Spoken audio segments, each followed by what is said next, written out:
আচ্ছা কোনছে আল্লাহ বড় না মানুষ বড়? ধরো গাদা, তুই কার হাতে কার জোড়া দেশ? কোড়ায় আল্লাহ আর কোড়ায় মানুষ। যেটা কবার কইছে ওইটা কন। আল্লাহ বড় না মানুষ বড়? আল্লাহ তো বড়।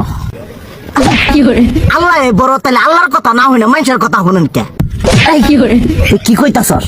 কি আর আল্লাহর কথা মানে না মানুষের কথা মানে? হ্যাঁ, কি আর মানুষের কথা শুনেন তাই না? আমনে যে ওই দিনকে ডায়াবেটিসের রোগ নিয়ে যে হাসপাতালে গেলেন, ডাক্তার আপনারা কত কিছু খাবার না করলো, সব কিছু না খাই এখন চলতেছেন। তাহলে আল্লাহ যে আপনারা কইছে যে হারাম খাবার না, সুদ খাবার না, কই আপনি তো কাম কাজ বাদ দিয়ে এলাকার আমাদের টাকা পয়সা না গায়ে খালি উল্লে দিয়েই খান, নিজেরা টেও হালাল ভাবে কামাই করেন না, ওই সুদ তো না করে টিয়া করে লাভ আহে উল্লে দিয়ে দিয়ে চলেন আর পেটটা বড় বানাইছেন। শুনেন একটা কথা কই, হারামের কোনোদিন আরাম নাই। হালাল পথে রুজি রোজগার করেন, প্রয়োজনে এড়া বেলা কম খায়েন, তাও শরীর পিণ্ডও ভালো থাকবো, কোনো রোগ বেদও হবো না, আরামও পাবেন, আল্লাহও খুশি থাকবো। তুই আমার এইভাবে বুঝাবি আগে কইলি না কে?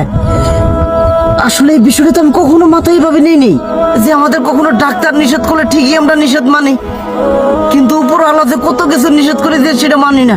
আর এই যে হারাম পথে টিয়া পয়সা কামাই করতেছেন, শরীরের মধ্যে দুনিয়া রোগ ব্যাধ হয়েছে, দেখা যাইতেছে যা টিয়া হারাম পথে কামাই করতেছেন তার তো বেশি টিয়া মনে করেন জ্বলে যাইতেছে গা বেশি।